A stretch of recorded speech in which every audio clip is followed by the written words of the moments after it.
বিএনপির চেয়ারম্যান তারেক রহমানের নেতৃত্বে গঠিত মন্ত্রিসভার পররাষ্ট্রমন্ত্রী ডাক্তার খলিলুর রহমান ঘোষণা দিয়েছেন, পররাষ্ট্রনীতির ক্ষেত্রে শহীদ প্রেসিডেন্ট জিয়াউর রহমানের নীতিকে অনুসরণ করবে নতুন সরকার। তার এই ঘোষণার পর জিয়াউর রহমানের পররাষ্ট্রনীতি নিয়ে নতুন করে আলোচনা সৃষ্টি হয়েছে। প্রিয় দর্শক, জিয়াউর রহমানের পররাষ্ট্রনীতির নানা দিক বিদিক নিয়ে বিস্তারিত থাকছে আজকের এই বিশেষ প্রতিবেদনে। শেষ পর্যন্ত আমাদের সাথেই থাকুন। 70-এর দশকের মাঝামাঝি এক অস্থির সময়ে বাংলাদেশের হাল ধরেছিলেন শহীদ রাষ্ট্রপতি জিয়াউর রহমান।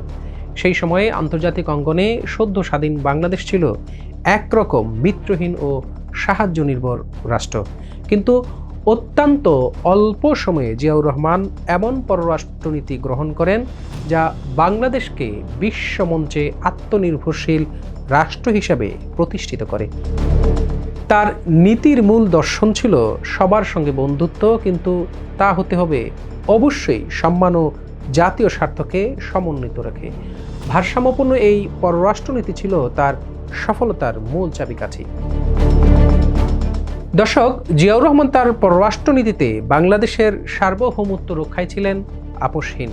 তিনি স্পষ্ট ঘোষণা করেছিলেন যে বাংলাদেশের অভ্যন্তরীণ বিষয়ে কোনো বিদেশি শক্তির অনাধিকার চর্চা বরদাস্ত করা হবে না। এই দৃঢ় অবস্থানের কারণেই ক্ষুদ্র রাষ্ট্র হওয়া সত্ত্বেও বাংলাদেশ আন্তর্জাতিক পরিমণ্ডলে সম্মানের সঙ্গে চোখে চোখ রেখে কথা বলেছেন।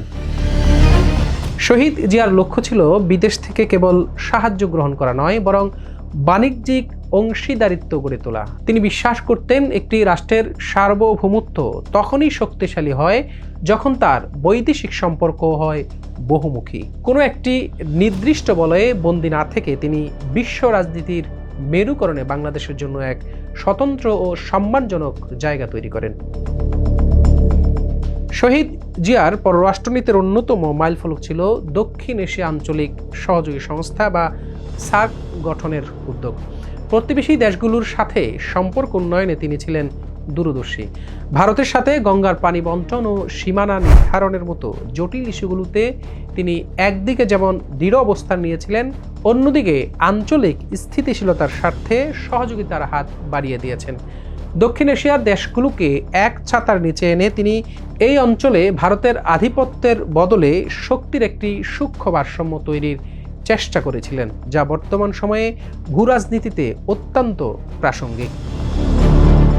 বাংলাদেশের পররাষ্ট্রনীতিকে ভারত ও তৎকালীন সোভিয়েত ইউনিয়নের বলয় থেকে বের করে এনে মুসলিম উম্মাহ এবং উন্নত দেশগুলোর সাথে নিবিড় সম্পর্ক গড়ে তোলেন জিয়াউর রহমান।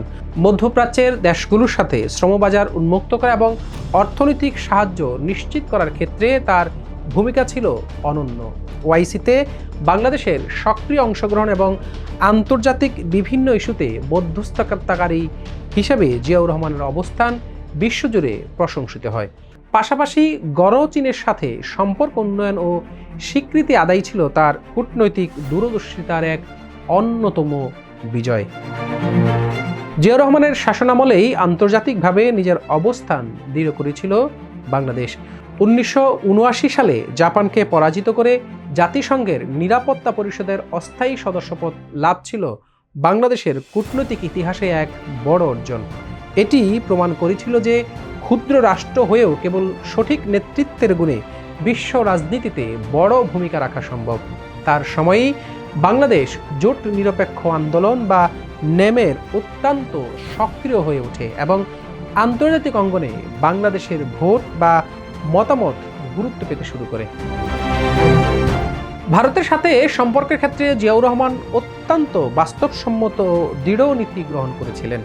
গঙ্গার পানি বণ্টন নিয়ে দীর্ঘদিনের অচল অবস্থা নিরসনে তিনি আন্তর্জাতিক মহলে জনমত গঠন করেন।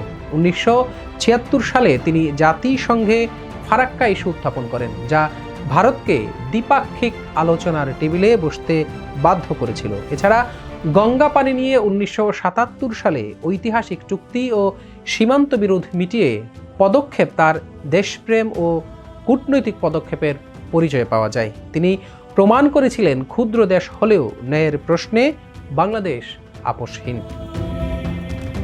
শহীদ জিয়াউর রহমানের হাত ধরেই বাংলাদেশ প্রথম মধ্যপ্রাচ্যের দেশগুলোর সাথে নিবিড় ভ্রাতৃত্বের বন্ধনে আবদ্ধ হয়। সৌদি আরব সহ উপসাগরীয় দেশগুলোর সাথে সম্পর্ক উন্নয়নের মাধ্যমে তিনি বাংলাদেশের জনশক্তি রপ্তানির বিশাল দ্বার উন্মোচন করেন, যা আজও আমাদের অর্থনীতির মূল চালিকা শক্তি। একই সঙ্গে তিনি তৎকালীন সোভিয়েত বলয় থেকে বেরিয়ে এসে চীনের সাথে সম্পর্কের এক নতুন দিগন্ত উন্মোচন করেন। তার এই লুক ইস্ট বা দূরপ্রাচ্যের দেশগুলোর দিকে তাকানোর নীতি বাংলাদেশকে ভূরাজনৈতিকভাবে অত্যন্ত সুবিধাজনক অবস্থানে নিয়ে যায়।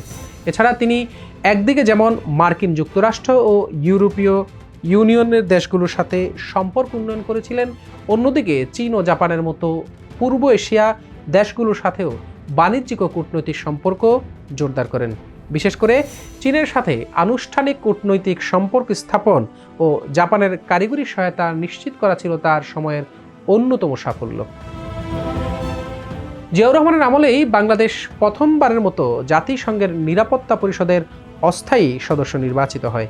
জাপানকে বিপুল ভোটের ব্যবধানে পরাজিত করা ছিল বাংলাদেশের জন্য এক অভাবনীয় বিজয়। তার শাসনামলে বাংলাদেশের আন্তর্জাতিক বিরোধ নিরসনে অগ্রণী ভূমিকা পালন করে। ইরান ইরাক যুদ্ধ বন্ধে মধ্যস্থতায় গুরুত্বপূর্ণ ভূমিকা রাখেন জিয়াউর রহমান। এর ফলে বিশ্ব দরবারে বাংলাদেশের গ্রহণযোগ্যতা বহু গুণে বেড়ে যায়। বাংলাদেশ জাতিসংঘ শান্তিরক্ষা মিশনে সৈন্য পাঠানোর সক্ষমতা ও আস্থা অর্জন করতে শুরু করে। বিশ্লেষকদের মতে জিয়াউর রহমানের পররাষ্ট্রনীতি ছিল বাংলাদেশে জাতীয়তাবাদের আন্তর্জাতিক প্রতিফলন, যা ক্ষুদ্র রাষ্ট্রের সীমাবদ্ধতাকে অতিক্রম করে বিশ্বমঞ্চে বাংলাদেশের কণ্ঠস্বরকে উঁচু করেছিল। সার্বভৌমত্ব রক্ষায় একটি আপোষহীন ও স্বনির্ভর কূটনীতির শক্তিশালী ভিত্তি স্থাপন করেছিলেন জিয়াউর রহমান। সবার সাথে বন্ধুত্ব, কারো সাথে বৈরিতা নয়, এই নীতির সফল প্রয়োগ করে তিনি একদিকে সোভিয়েত ইউনিয়নের সাথে কার্যকর সম্পর্ক বজায় রেখেছিলেন, আবার অন্যদিকে চীন ও পশ্চিমা বিশ্বের সাথে নতুন কৌশলের অংশীদারিত্বের সূচনা করেছিলেন। তার প্রবর্তিত ভারসাম্যপূর্ণ এই স্বাধীন পররাষ্ট্রনীতি আজও বাংলাদেশের বৈদেশিক সম্পর্কের ক্ষেত্রে একটি শক্তিশালী দিক নির্দেশক হিসাবে বিবেচিত হয়। প্রিয় দর্শক, শহীদ রাষ্ট্রপতি জিয়াউর রহমানের পররাষ্ট্রনীতি আপনার কেমন লেগেছে এবং তারেক রহমানের সরকারের সেই নীতি কতটুকু অনুসরণ করতে পারবে, এ নিয়ে আপনার মূল্যবান মতামত আমরা জানতে চাই। জানান আমাদের কমেন্ট বক্সে। আজকে এই পর্যন্তই। আল্লাহ হাফেজ।